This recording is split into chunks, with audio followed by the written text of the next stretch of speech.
your life. Like Father Pablo said, not just for your generation, but the generation ahead of you. Your sacrifice isn't just for you, it's for your family, it's for your future, it's for your nation, it's for your future children, and it's to honor your ancestors in the past. The greatest leader is the greatest server. So we are expecting you to serve your generation and serve your nation well.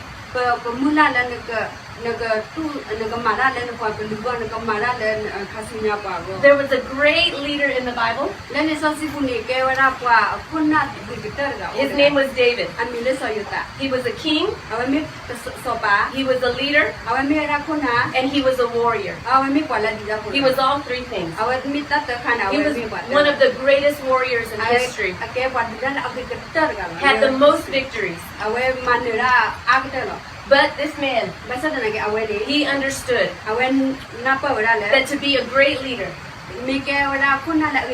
you must be a great follower first. Like that Pablo was saying. As you're following your leaders, and you're learning from the generation before you wisdom,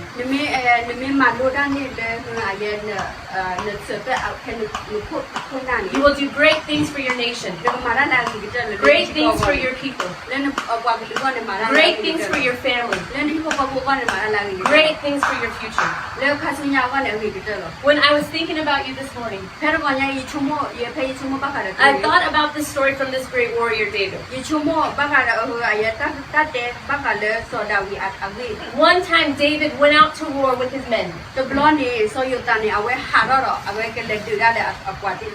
They were known as the mightiest in the men, the strongest men in the land. They were called David and his mighty men. And one time they came back from victory after victory.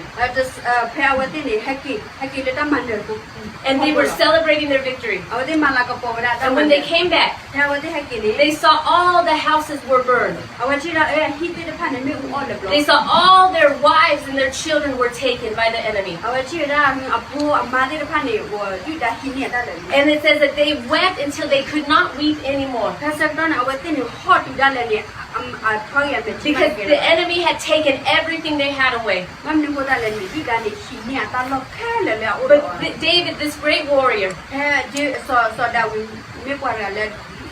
this great leader, he did one special thing. He asked God for wisdom. And he said, what should I do? And God gave him the strategy to destroy his enemy. And so he asked of God, and God gave him wisdom. Any great leader doesn't depend on their own brain. They ask for wisdom that's greater than them. And so when he asked for this wisdom, God said, go and get it. Pursue your enemy. And you will recover everything that the enemy has stolen. And the Bible says that David and his mighty men, he pursued the enemy, and they got back all that the enemy had stolen. Their wives, their children, their land, their houses, they got back everything. I believe that you are the generation that will take back everything that the enemy has stolen. From generation to generation. The enemy has stolen your future. He's stolen your nation. He's stolen your land. But you are the generation that will take back all of it. All of it. You will take back the future. You will take back your nation. You will take back your freedom. You are a special generation. You are a chosen generation. Different from the generations before you. And you have this special privilege to have the wisdom of the ones who have gone before you. Listen to them. Learn from them. Watch them.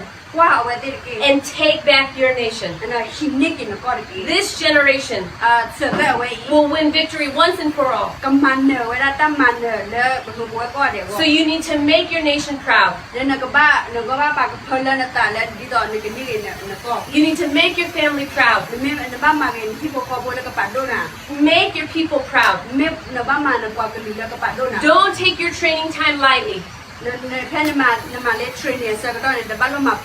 Preparation time is never wasted time. Because when you're in the situation, the quick situation, you're gonna need this preparation and training. Preparation time is never wasted time.